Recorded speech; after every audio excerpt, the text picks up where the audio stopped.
Google Pixel is proving that you save the best for last.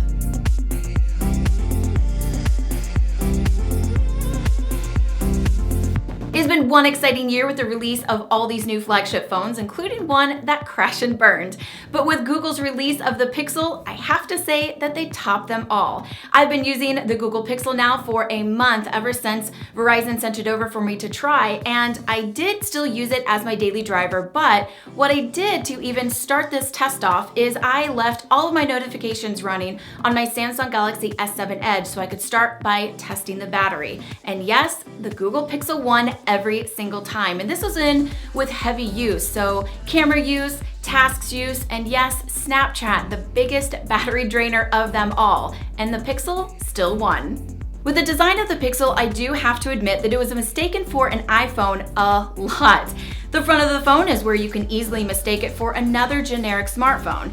Now that chin though, it seems like it's a big waste of space. The screen is a 5-inch quad HD AMOLED display sporting 1080 by 19 resolution and a pixel density of 441 ppi.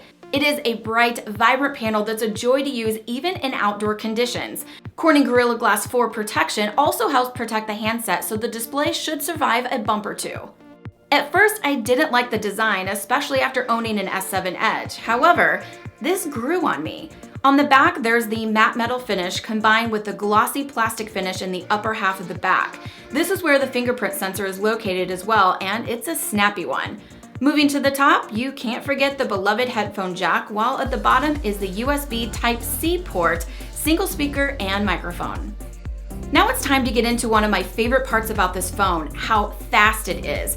Because of the Snapdragon 821 and because of pure Android itself, this is one of the most reliable and smoothest experiences out there. A cool example of how fast this phone can be is that it takes just a split second to flip between the most recent application using the new shortcut of double tapping the button. I think it shows what Google can do when it has control over both the hardware and software. I never had issues with the phone lagging in anything I did during my experience. Going back to the battery on the Pixel, I was amazed. It typically lasted an entire day and consistently achieved around 5 hours screen on time, even with heavy usage.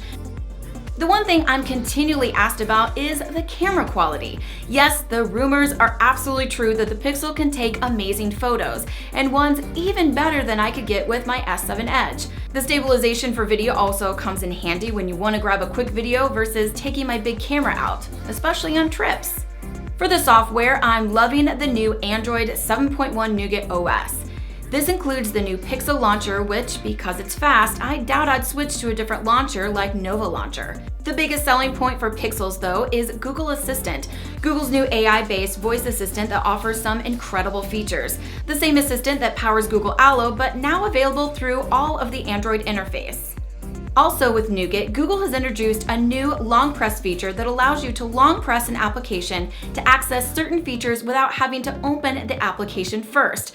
Right now, it's only Google's apps that currently support this feature.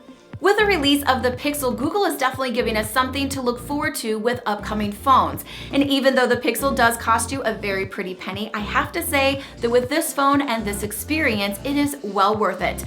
Please be sure to give the video a big thumbs up, subscribe if you haven't already, and leave me a comment, especially if you are a Google Pixel owner. Let me know what some of your favorite parts are about the phone, and if you're wanting to get your hands on a Google Pixel, what are you looking forward to the most? I'll see you next time.